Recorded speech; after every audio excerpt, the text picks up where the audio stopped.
किसी गांव में दो संत एक साथ अपनी छोटी सी झोपड़ी में रहते थे। दोनों रोज सुबह अलग अलग गांवों में जाते और भिक्षा मांगते शाम को झोपड़ी में लौट आते थे। भिक्षा से ही उनका जीवन चल रहा था।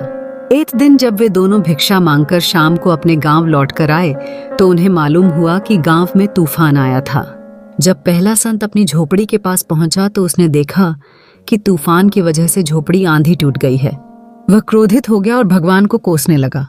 संत ने सोचा कि मैं रोज भगवान के नाम का जाप करता हूँ, मंदिर में पूजा करता हूँ। दूसरे गांवों में तो चोर लुटेरे लोगों के घर सही सलामत हैं। हमारी झोपड़ी तोड़ दी। कुछ देर बाद दूसरा संत भी वहां पहुंचा। उसने भी टूटी झोपड़ी देखी। ये देखकर वह खुश हो गया, भगवान को धन्यवाद देने लगा। संत ने कहा कि हे भगवान, आज मुझे विश्वास हो गया कि तू हमसे सच्चा प्रेम करता है। हमारी भक्ति और पूजा पाठ व्यर्थ नहीं गई। इतने भयंकर तूफान में भी हमारी आंधी झोपड़ी तूने बचा ली। दूसरे संत की बात सुनकर पहला संत और अधिक क्रोधित हो गया। उसने गुस्से में कहा, तुम्हें सच में खुशी हो रही है? भगवान ने हमारी झोपड़ी बचाई नहीं बल्कि तोड़ दी और तुम इसे उनकी कृपा मान रहे हो। दूसरा संत शांत भाव से मुस्कुराया और बोला, भाई, जब तूफान आया तब हम यहाँ नहीं थे। अगर ये झोपड़ी पूरी तरह से भी सुरक्षित रहती तो भी क्या हम इसे हमेशा के लिए बचा सकते थे? संसार में कुछ भी स्थायी नहीं है। आज ये झोपड़ी टूटी है, कल हमारा शरीर भी तो टूटेगा। जो चीज नष्ट होने ही वाली है उसके लिए क्यों दुखी होना? पहला संत चुप हो गया और दोनों संत झोपड़ी के बचे हुए हिस्से में सो गए। लेकिन उसके मन में अब भी संतोष नहीं था। वह रात भर बेचैन रहा और सोचता रहा कि भगवान ने उसके साथ ऐसा अन्याय क्यों किया। आंधी रात को अचानक बारिश शुरू हो गई।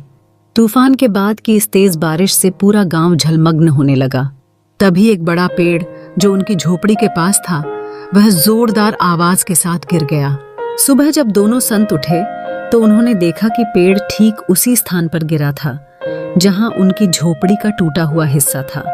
अगर झोपड़ी पूरी तरह से सलामत रहती तो वह पेड़ सीधा उन पर गिरता और उनकी जान भी जा सकती थी। पहला संत यह देखकर दंग रह गया। उसकी आंखों में आंसू आ गए। उसने भगवान को याद किया और कहा, हे प्रभु, मुझे आपकी लीला समझ आ गई। आपने हमारी झोपड़ी का आधा हिस्सा इसलिए गिरा दिया था ताकि हमारी जान बच सके। मैं आपको कोस रहा था, जबकि असल में आप हमारी रक्षा कर रहे थे। मेरी अज्ञानता के लिए मुझे क्षमा करें। इस कहानी का निष्कर्ष ये है कि हर घटना के पीछे ईश्वर की कोई न कोई योजना होती है जिसे हम तुरंत समझ नहीं पाते। जीवन में आने वाली कठिनाइयां कभी कभी हमारी भलाई के लिए ही होती हैं, लेकिन हम अपनी सीमित बुद्धि से उन्हें अनुचित या अन्यायपूर्ण मान लेते हैं।